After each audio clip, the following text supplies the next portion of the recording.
রাস্তা দিবে না, আমাদের রাস্তার খুব প্রয়োজন। এই যে পানি আসে, আপনার ছোট ছোট বাচ্চা আছে, লেখাপড়া করাই আসতে পারি না, খুব জল কষ্ট হয়। মানুষ মারা গেলে একজন মানুষ অসুস্থ মানুষ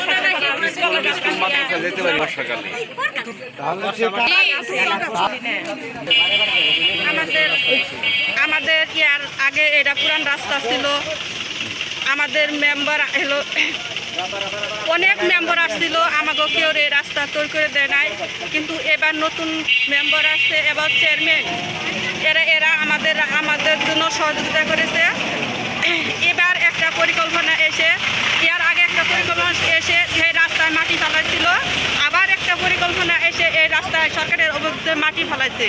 কিন্তু আমাদের টিউনু সাহেব এসে অনেক এসে এরা অনুমতি দিচ্ছিল, আমাদের এই রাস্তা হয়েছে।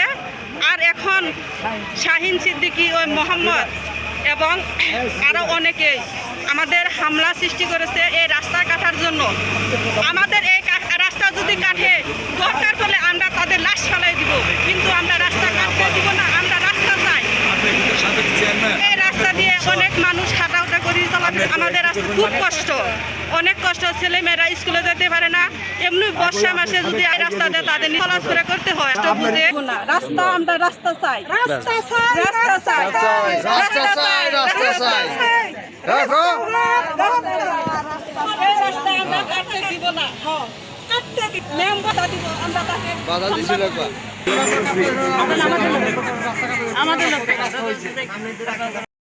ডক্টর মোহাম্মদ বেনিয়াজ্জামান, সিনিয়র অধ্যাপক, Khulna public college. Khulna public college কেন্দ্রে এসএসসি পরীক্ষার হল সুপার হিসেবে দায়িত্ব পালন করছি। আমি খুবই খুশি হয়েছি আজকে আমার কেন্দ্রে ভিজিটে আসছে কলেজ খুলনা যশোর শিক্ষা বোর্ডের স্কুল পরিদর্শক ডক্টর কামরুজ্জামান স্যার। অনেক কিছু স্যারের সাথে আমরা বসে শেয়ার করছিলাম। যা হোক, দর্শকদের উদ্দেশ্যে একটা কথা, যে হলের পরিবেশ যদি সুস্থ থাকে, যদি নকলমুক্ত পরিবেশ থাকে, পরীক্ষা ভালো হয়। পরীক্ষা কেন্দ্রে কোনো দিন যদি কোনো রুমে পরীক্ষার পরিবেশটা নষ্ট করা হয়, সুযোগ দেওয়া হয় আননেসেসারি দেখে লেখার বা কথা বলার, পরের দিন কিন্তু বাচ্চাদের পড়ার টেন্ডেন্সিটা হারিয়ে ফেলে। ভালো ছাত্র তার পড়াশোনার বিমুখ হয়ে যায়। আলটিমেটলি কী হয়, পরীক্ষার রেজাল্ট কিন্তু সবার খারাপ হয়ে যায়। এটা একটা দিক। আর বাচ্চাদের, ছাত্রদের বিশেষ করে ক্লাসমুখী করার জন্য একটা প্রস্তাবনা ছিল আমার, যেটা আসলে হওয়া উচিত। যে আমরা যেটা করছি, স্কুল কলেজ এখন শিক্ষার্থীরা আসে না, এটাকে আনার জন্য বোর্ডগুলো যে সেন্ট্রাল একটা স্টেপ নিতে পারে, তারা সেন্ট্রাল ডাটাবেজে বায়োমেট্রিক্স প্রেজেন্টেশন স্কুল কলেজ থেকে সরাসরি রিসিভ করতে পারে। সেই অনুযায়ী বোর্ডের ফর্ম ফিল আপের ব্যবস্থা যদি করে, তাহলে বাচ্চাদের শিক্ষার মানটা এগিয়ে যাবে, দেশ এগিয়ে যাবে আশা করি। আল্লাহ হাফিজ।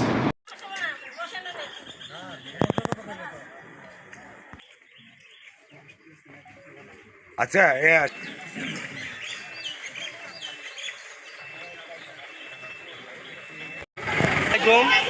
আজকে আমি 5 নং ওয়ার্ডের মেম্বার।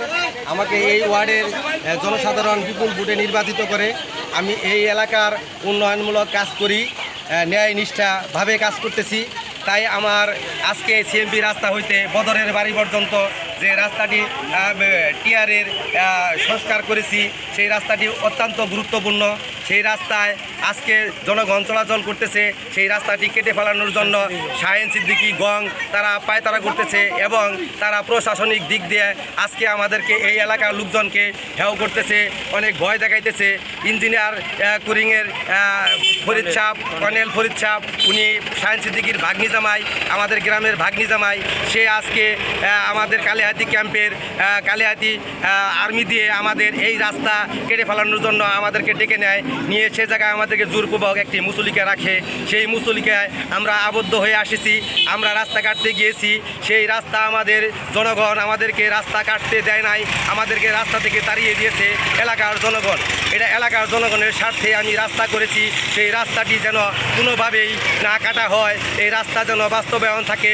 টিআর কাবিখার কাজ, এই রাস্তা পুরাতন রাস্তা, রাস্তা এই এলাকার সকলের দাবি এবং আমি সুন্দরভাবে রাস্তাটি করে দিয়েছি। এটা আজ আমি দেশবাসীর কাছে আশাবাদী যে আমার এই রাস্তা কোনোভাবেই যেন নষ্ট না হয়। সায়েন্স সিদ্দিকীর যে জায়গা গিয়েছে হয়তো 1% না 0.5% মতো জায়গা গেছে কিনা তাও সম্ভব। সে একজন প্রভাবশালী লোক, সে বিভিন্নভাবে আমাদেরকে দুর্ভোগভাবে আমাকে মানুষজন দিয়ে হেয় করতেছে। এবং আমি মেম্বার সাহেব রাস্তায় আমি যখন চারান বাজারে গিয়েছিলাম আমাকে ওই জায়গায় সে অ্যাটাক করে আমাকে সন্ন্যাসের হুমকি দিয়েছে। আসলে অতীব গুরুত্বপূর্ণ। এটা 4 বছর আগে এই রাস্তাটা হয়েছিল। এটা পুরান